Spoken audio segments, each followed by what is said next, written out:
Hello and welcome to the Library of Chaos.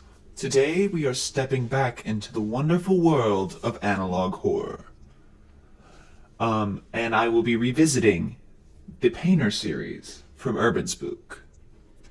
Last video, a commenter, Angle Psycho 2030, pointed out some huge implications for the future of the series and that completely change how I look at the series from now on.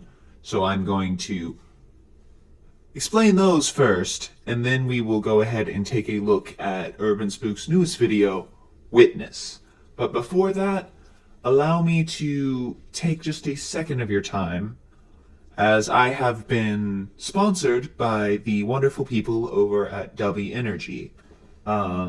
And I would love it if you all used their fantastic product and use my code, the Curator. It'll be at the bottom in the description at checkout for 10% off. Sponsor time over. Now let's get into it. Hello, and hi, and yes, this is not my normal form I take for y'all. This is not how you're used to seeing me, but you'll see why I'm in this form in just a second. This is why. Oh my goodness. Alright, so these are our pictures of the killers, right? And these are our victims. I initially thought that these four were all the same killer that killed all 18 of these victims, and I'm realizing now that I'm missing Corey. So, this eraser can be Corey. Yeah. So 18 victims to one killer is what I thought. However, Angle Psycho 2030 in their comment pointed out that there is a distinct difference in art style between this self-portrait and this self-portrait. And we have two distinct photos. And then when you come to the art style, these are the same art style. But you,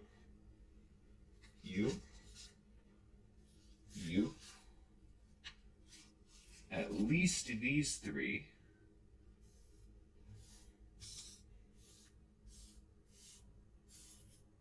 are distinctly different from these. This one was found with them, so it leads me to believe that this is the killer with this art style, this more black and white stippled type, resembling, honestly, this one I'm not quite sure of. We'll leave it to the side. The others are very clear. Angel could be either style. Maggie is too detailed. Well, Tom is not. Daniel, there we go. So here we go. But that is insane, right? That would mean that this MO of the painting the victims before they died manifested in multiple killers. And not just that, they are connected. They have to be. Because these three and this and this one are families. However, this long-necked angel resembles these a lot more. Also, Daniel here was found, and Ginny and Lisa. Three that seem very much in line with our first painter's style. are all victims that were found at the same place these were, in the barrel underneath. So it can't be separate. So they are very much connected. This is the picture Corey took of the killer. This is the killer's self-portrait. This is the picture that was taken on the security cam. And this is the other self-portrait that we have for the killers. Now there is a definite similarity in the eyes of these. See that bulgy filled? And then there's a difference, but these are both photographs. That's what differentiates them. These are paintings. But this is the painting that was found in their home. So this killer, or this killer, put the painting there, and this killer painted these. So we have two killers that are connected with each other, helping each other with victims, and a laundry list of victims, 18 in total, with varying levels of brutality, all no longer one killer. We have to find who killed who. And this picture here, I believe, is the first painter. This killer here that Corey took a picture of, I believe, is the second painter, the one who killed them. It resembles this one a lot. This one could be this in a mask.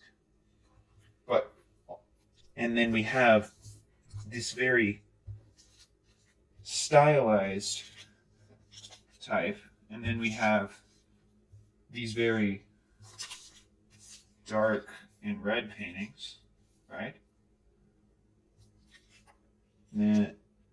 And we have these very light-faced paintings, but it does seem to be like these are all our first painter, this guy over here. So we have, what is this, 1, 2, 3, 4, 5, 6, 7, 8, 9, 10, 11, 12 victims to one killer. No, 13 victims to one killer. And 3 victims to this killer. However,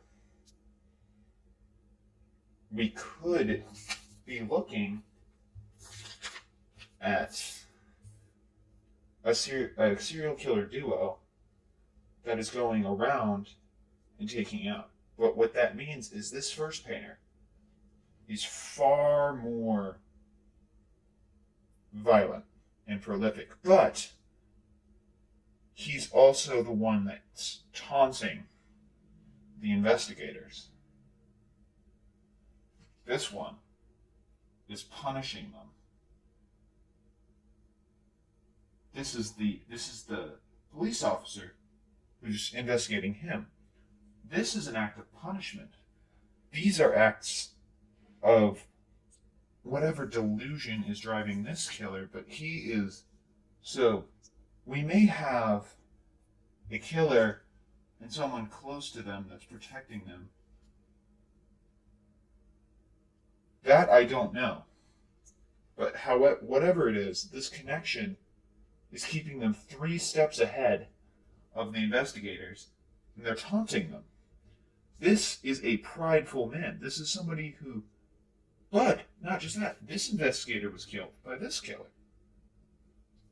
So I don't know what the purpose quite yet is. But it seems like we have our main painter here. And then someone close to the painter here.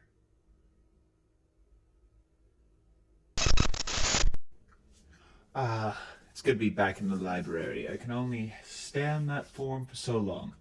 Anywho, now that we've come to the horrifying conclusion that there are not just one, but two painter killers that are working together to taunt and stay ahead of the investigators, very organized killers that work together. Now it's time to take a look at the newest video, Witness.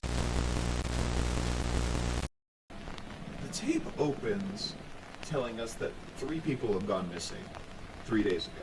Jack, Tina, and Flora. A boyfriend and girlfriend, and the girlfriend's younger sister.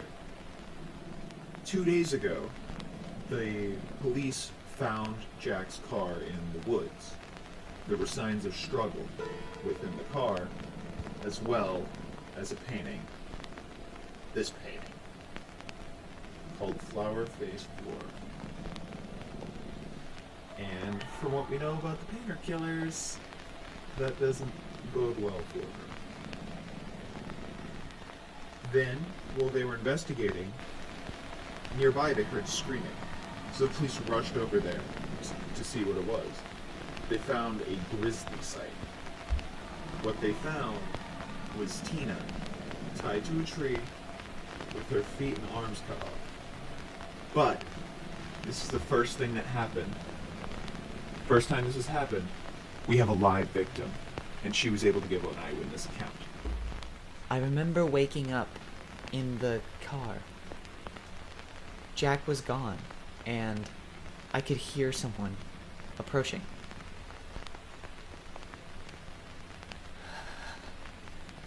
Next thing I remember, I was tied to that tree. I was injected with something. I could hear my sister screaming. She was screaming for our mom, Flora.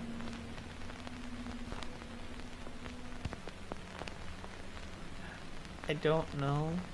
I remember whispering. And her face. Oh God. Her face. And Tina was even able to give an eyewitness account of the face of the killer. Resembling our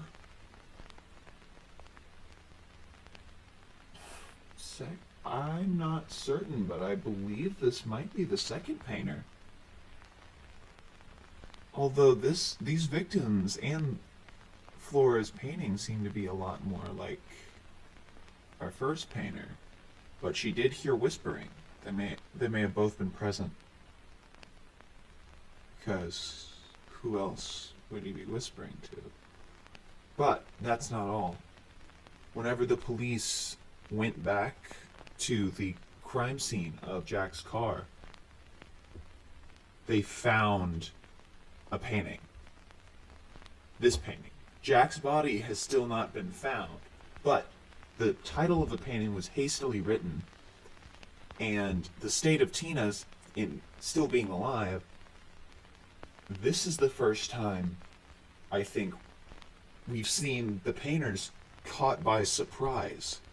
Usually they're 10 steps ahead, but this screams surprise.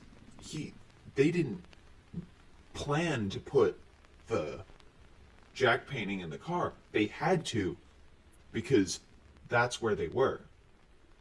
And the speed of the painting and the fact that they would have had to just go, and that painting wasn't there. He put it there while they were dealing with Tina. And these paintings are of our first painter. However, that eyewitness account does match our second painter more than our first. So it seems like they were both there, especially with the whispering, but I'm not certain. But this is huge. The painters might be close to getting caught. They're so close, yet so far. And honestly, I find that a little bit hopeful, but also when killers get cornered, usually they devolve and start attacking just outright, like a cornered animal. And if killers this prolific are getting cornered in, and I'm right about the second painter being a retributive killer instead of a psychosis driven killer, we may have a slew of murders in the next video. Who knows? But until then, I've been your curator and your guide. Farewell until next time from the Library of Chaos.